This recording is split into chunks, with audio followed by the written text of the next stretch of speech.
Olá pessoal, tudo bem? Vamos então retomando as nossas gravações acerca do marco do direito empresarial, mais especificamente falando sobre, obviamente, a Lei de Falências e Recuperação Judicial, Lei 11.101 do ano de 2005. Já pontuamos uma introdução onde ventilamos o conceito e ainda trouxemos as questões relacionadas à incidência, em quem incide e em quem não incide. Entramos no tópico 2 e falamos do processo falimentar. Dentro do processo falimentar, 2.1 falamos as fases, que são 3 fases, e entramos no tópico 2.2, que são as legitimidades. Entretanto, terminamos o bloco passado falando só da legitimidade ativa, onde trouxemos a autofalência, sócios, falamos sobre os credores e ainda falamos do espólio do empresário individual, né? Trouxe no último bloco 3 observações e terminamos a legitimidade ativa. Prof, se nós temos legitimidade ativa, significa que em contrapartida também temos a legitimidade passiva. E sim, temos a legitimidade passiva. Então, a partir de agora, ainda no 2.2, quero falar com vocês da legitimidade passiva. Então, legitimidade passiva dentro ainda do 2.2. Gente, só observem uma coisa. Passiva significa, obviamente, as pessoas que podem falir, né? Lembre-se sempre, a ativa é quem pode pedir a falência e a passiva, as pessoas que podem sofrer a falência. Quem pode sofrer a falência? Eu já pontuei para vocês. Isso está no artigo 1º da lei, que é justamente aquelas pessoas que podem falir, são justamente aqueles indivíduos onde nós temos a incidência. Estava na introdução essa resposta. Então, legitimidade passiva é a mesma coisa da incidência. São quantas as pessoas? Três. Três, porque é mágico, né? Ou seja, três porque é passado, presente e futuro. Três porque tributo é imposto, taxa e contribuição. Três porque crime é fato típico e ilícito culpável. E podemos ficar aqui nessas tríades all the time, né? Ou seja, o tempo todo, a vida inteira. O que é interessante falar? O seguinte, a legitimidade passiva é do empresário. Lembrando-se sempre que o conceito de empresário está no artigo 966 do Código Civil. Aquele que profissionalmente exerce. Profissionalmente, habitualidade. Atividade econômica, busca dinheiro. Organizada, fatores de produção, tecnologia, capital, mão de obra, né? E matéria-prima. E ainda por cima, que busca a circulação de bens e serviços. Então, quem que pode falir? Empresário individual, né? Sociedade empresária e EIRELI, ou seja, empresário individual, sociedade empresária e EIRELI. Mais uma vez, empresário individual, sociedade empresária e EIRELI, empresa individual de responsabilidade limitada. Três, por que três? Porque três é mágico, né? Então, são essas as pessoas que podem falir, são aqueles que têm uma atividade empresária, lembrando-se sempre desse conceito esculpido, talhado e cunhado no artigo 966 do Código Civil, né? E a gente já fatiou esse conceito com vocês, né? Mais do que so far, so good, não é isso? Tranquilo, sussa, vamos além, ao infinito e além, como diria Buzz Lightyear. Gente, dentro ainda do processo falimentar, quero entrar no tópico 2.3. 2.3, isso, processo falimentar. Quero falar com vocês do foro competente. Em outras palavras, aonde, né, que deve ser ajuizada, né, esse pedido, aonde que deve correr a ação, qual que é o foro competente?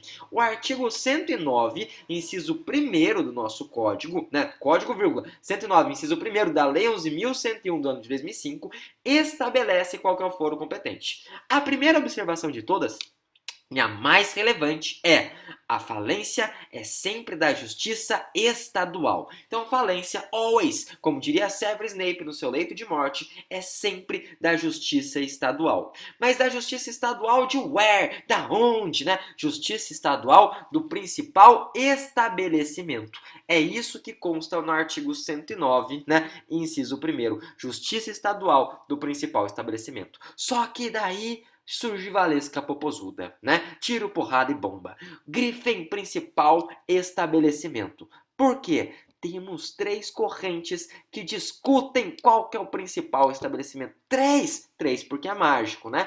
Mas, enfim, já traremos para vocês o mais usual, né? Vamos falar as 3 e a gente pontua qual que é a corrente majoritária, qual que é a corrente empregada e adotada, tá? Primeira corrente. A primeira corrente, ela diz o seguinte: principal estabelecimento é aquela em que está no ato constitutivo. Lembre-se sempre, né? Ato constitutivo, porque se a pessoa for uma pessoa jurídica, uma sociedade empresária, ela vai precisar disso para ela existir, né? Ou seja, por isso que a gente tem o nome de ato constitutivo. Constitui a PJ, a sociedade empresária. Então, vai estar no ato, vai estar no contrato, né? Vai estar aí no estatuto. Isso, né, ou seja, a sede que estiver lá precisa será o principal estabelecimento. Essa é a primeira corrente. A segunda corrente, né, que por sinal é do STJ, ela fala assim: principal estabelecimento é aquele, né, que seria o vital para a atividade empresarial. Só que, apesar do STJ, do nosso Superior Tribunal de Justiça, assim ter deliberado, não é a empregada. Qual que é a empregada? A empregada pela doutrina, de maneira majoritária, é a terceira corrente. Três, porque é mágico, né? O que fala a terceira corrente? A terceira corrente diz: gente, a partir do momento que uma empresa está quebrando, a partir do momento, então, que a empresa ela está se dissolvendo, se dilapidando, igual o Thanos, né? Ou seja, quando toca lá no Senhor, nos Vingadores, que seja, o que acontece? Ela vai quebrar. E as pessoas que são os credores, elas buscam o dinheiro, elas buscam o interesse dela.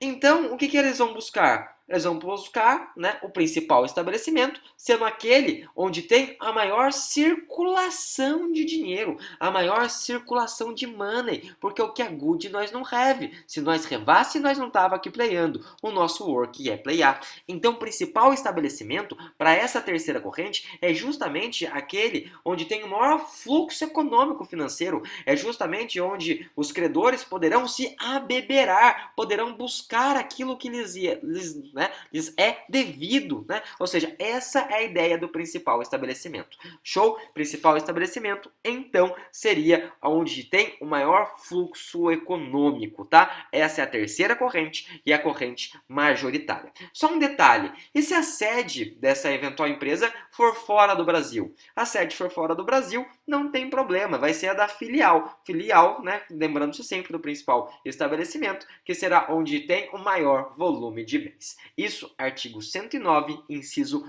1º da Lei 11.101 de 2005. Show de bola, matamos a competência, né? Justiça estadual do principal estabelecimento, volume de bens é o principal estabelecimento. Vamos então para o nosso tópico 2.4. O que eu falo 2.4? São os princípios. Princípios, né? Quais são os princípios que estruturam o processo falimentar? Os princípios, então, que vão trazer como mandamentos de otimização as diretrizes que nós devemos, né, obviamente, observar, o sentido que devemos observar para o processo falimentar.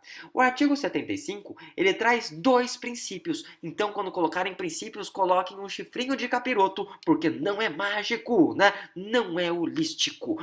Quais são esses princípios? 2 princípios. O primeiro princípio é o princípio da celeridade, né? Celeridade. E além de celeridade, nós temos o princípio da economia processual. Esses são os 2 princípios talhados, cunhados no artigo 75, né? Obviamente, aí da Lei 11.101 de 2005. Temos muito a trazer, tanto em economia processual, quanto em, obviamente, né, dentro da ideia de celeridade. Só observem que esses apontamentos serão trazidos e esculpidos no nosso próximo bloco, tá? E outro detalhe importante, né? Coloque então aí, né, 2.4 e tem a celeridade. É daí que nós vamos partir do próximo bloco. Deixo desde já um forte abraço para vocês e excelentes estudos. Até mais, gente. Tchau, tchau.